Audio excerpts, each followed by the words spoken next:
When the whole world feels like it is after you. Have you ever had a week so bad that you start wondering if the universe put your name on a group chat? Your boss is weird. Your neighbor is weird. The algorithm shows you ads that feel a bit too on the nose. And you are like, all right, who is running this simulation and why do they hate me? Now imagine that feeling never turns off. Not for a day, not even for a month, for years. That is what we are talking about today. So why does this episode exist?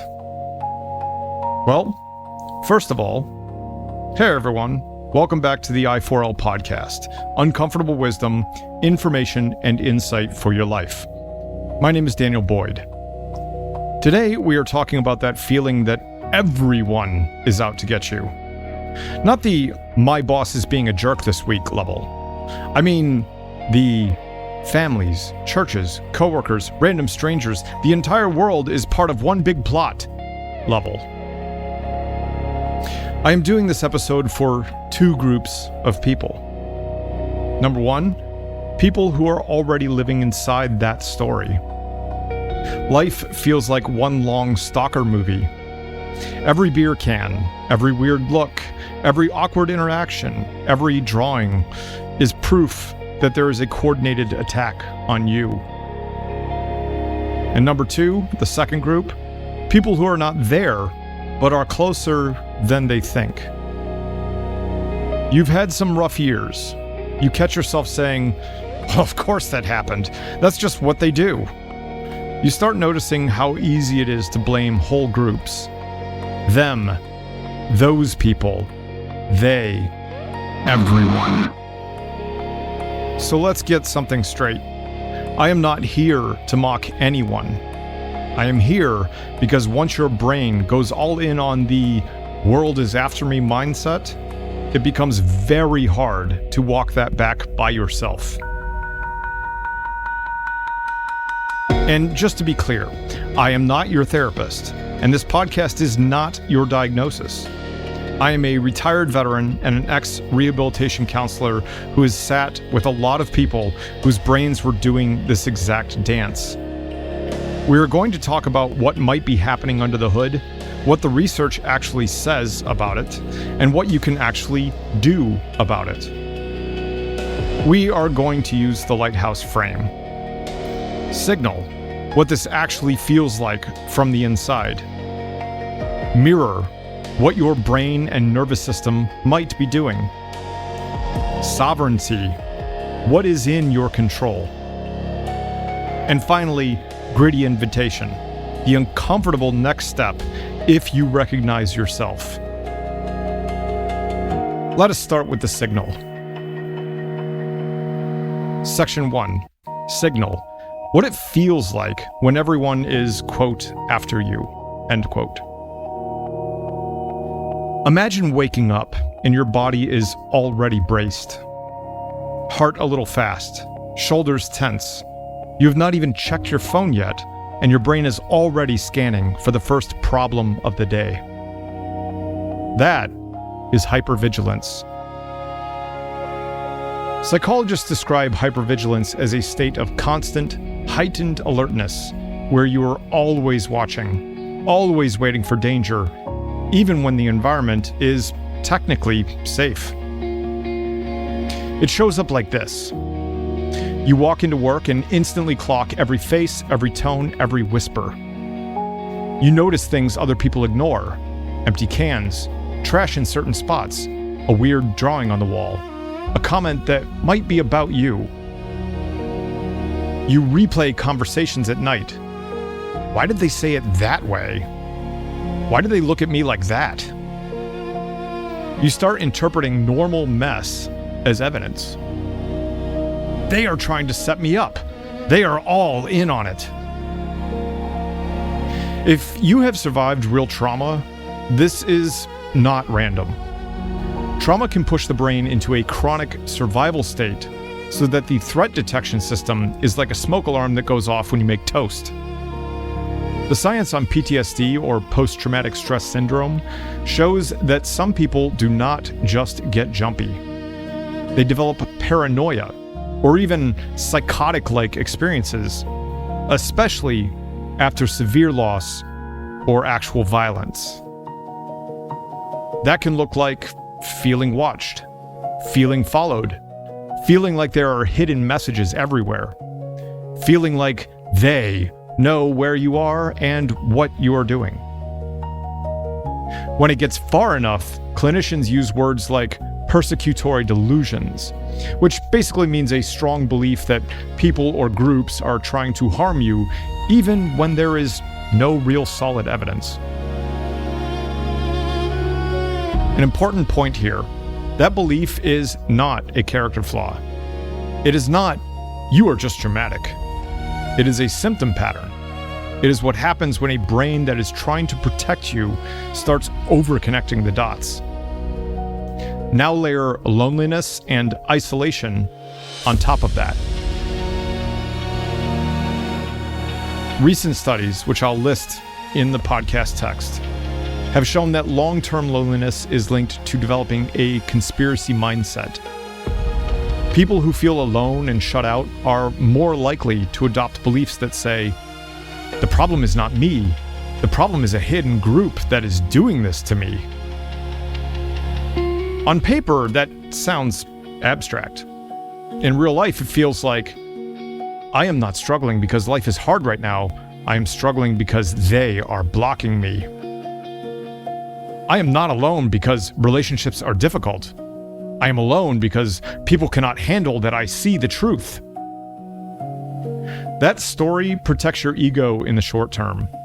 It feels like armor, but armor gets heavy, and eventually it becomes a coffin you built yourself. It keeps you stuck and more isolated in the long term. So the signal is, I feel unsafe everywhere. I see proof of that story everywhere. No one understands what is happening to me. If that feels familiar, stay with me.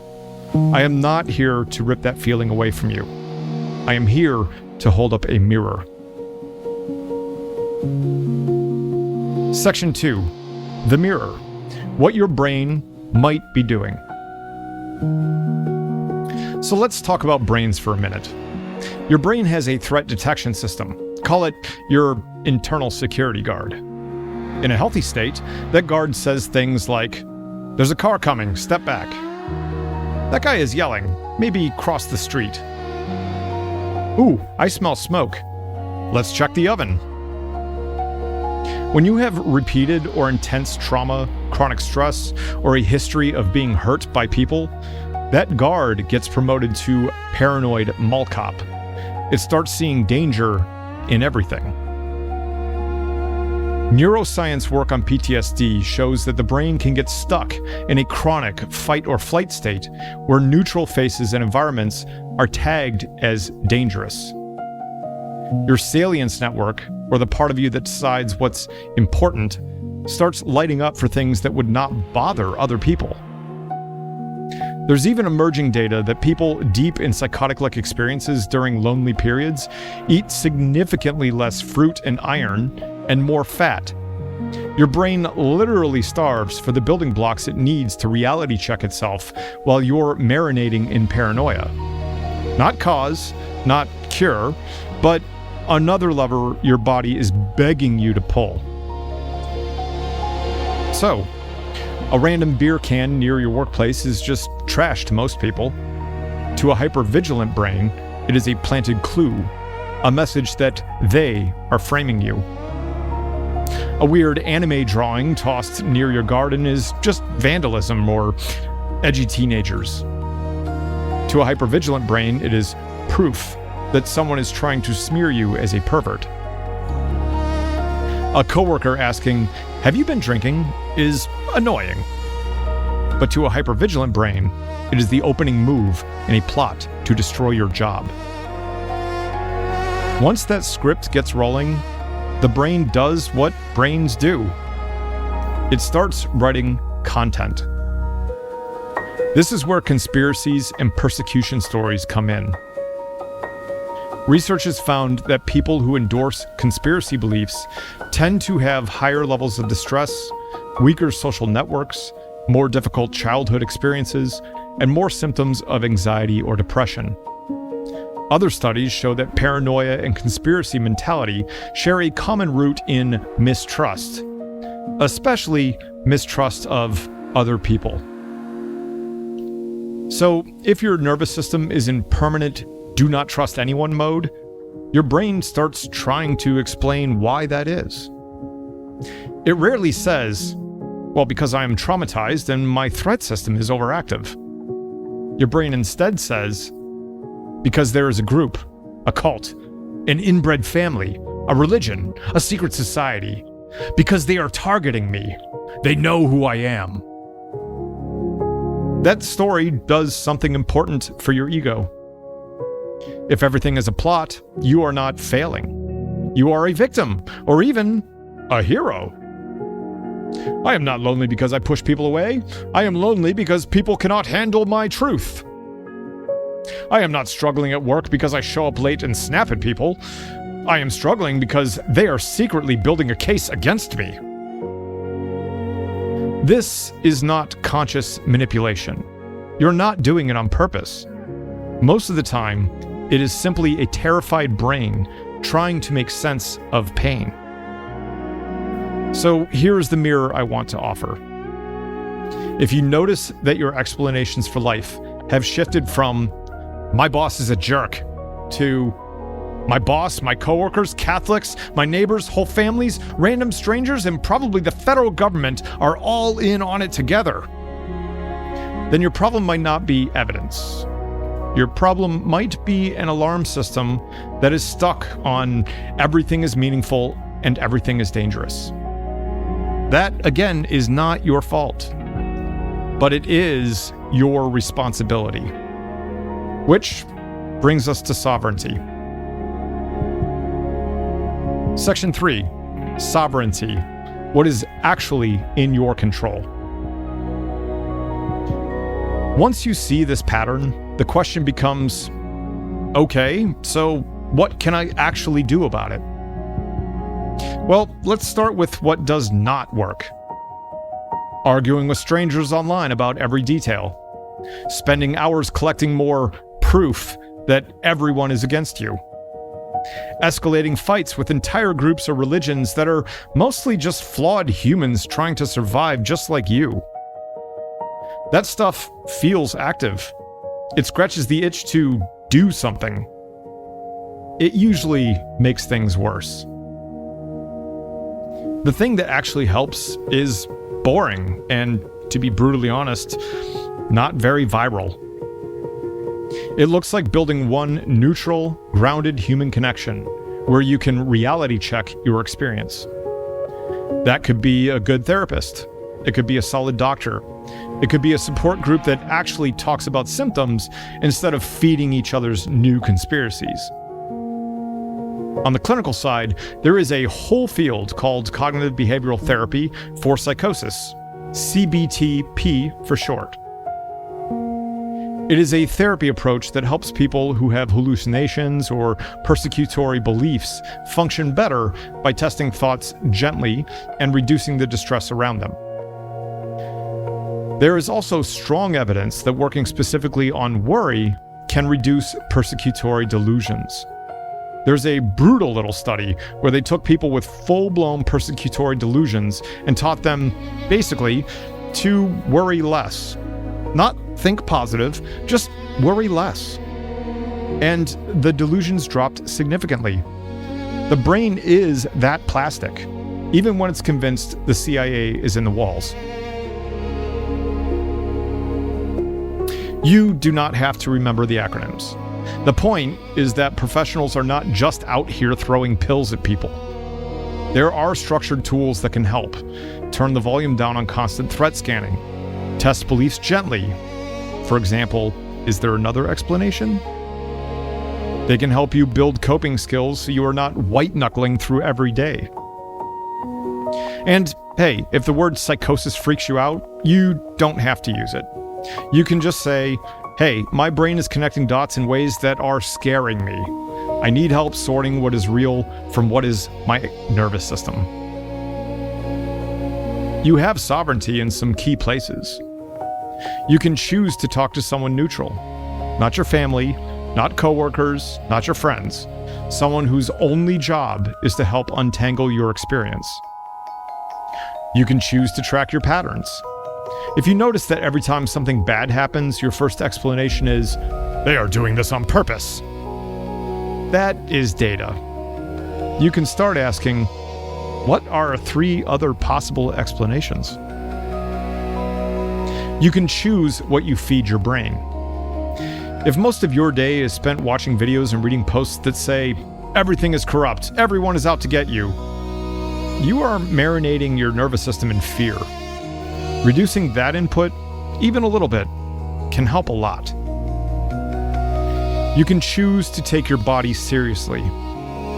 Sleep, blood sugar, and substances like alcohol can turn the volume up or down on how paranoid you feel. I have seen people who were convicted that the government was watching them mellow out after they slept and sobered up. Still stressed, sure, but definitely less certain that the neighbor was an informant. None of that fixes childhood or adult trauma, or unfair treatment, or real corruption in the world. But it does give you a fighting chance to respond as a person and not as a raw nerve. Section 4. Gritty invitation. The hard question. Here is the part that might sting a little. If you recognize yourself in this episode, you have a choice. You can double down on the story. This guy is part of it. He is minimizing what is actually happening. He is one of them. Or, hey, you can try something very, very uncomfortable. You can consider that your pain is real, your fear is real, and your brain might still be getting some things wrong about why. You can ask yourself, when did I start feeling like the whole world was after me? What was happening in my life at that time? Who hurt me that I have never actually grieved or processed? When was the last time someone neutral heard my story start to finish and helped me sort facts from meaning? Because here is the quiet truth.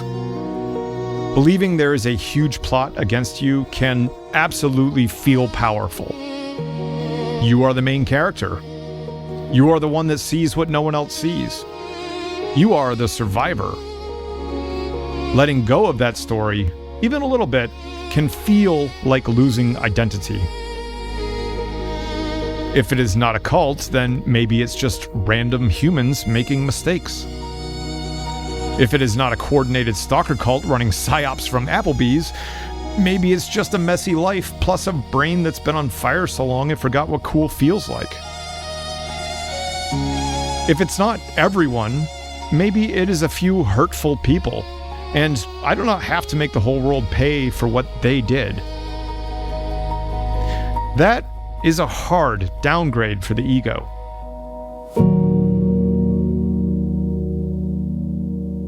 Which is why I am not saying, just stop. I am saying, you do not have to carry this alone. So here is the gritty invitation. If this episode hit you in a way you did not expect, talk to your doctor and be honest about how much you feel watched or targeted. Ask for a referral to a therapist who has experience with trauma and psychosis, not just stress. If you are a friend or a partner of someone who lives in this headspace, stop playing along with conspiracies to keep the peace. Set a boundary and say, hey, I care about you and I think your brain is hurting. I will support you in getting help.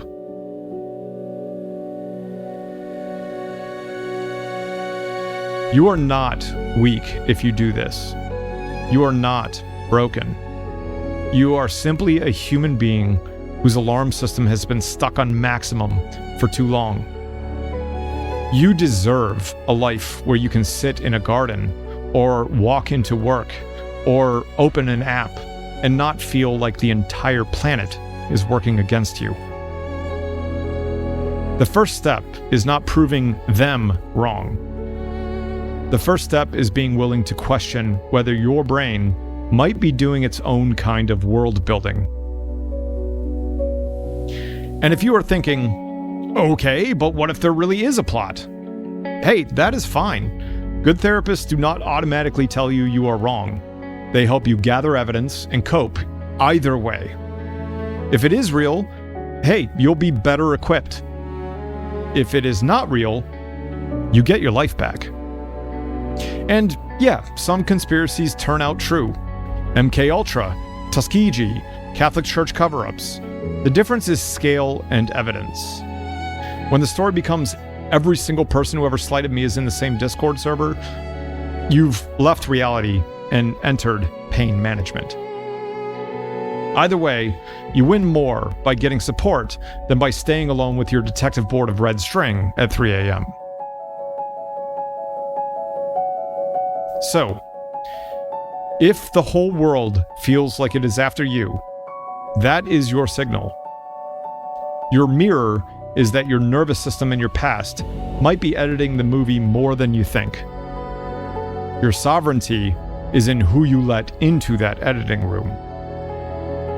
And the gritty invitation is to stop fighting strangers on the internet and start building one solid offline alliance that can help you feel safe in your own skin again. If this resonated with you, do not tag the person in your life who is the deepest in it. Just share it out and let it find who it needs to find. And tell other people who might be quietly sitting with that everyone is against me story that it might not be the curse they think it is. It might just be a very scared brain asking for help. Thanks for listening. I'm Dan. This is the I4All podcast, and I will see you next time.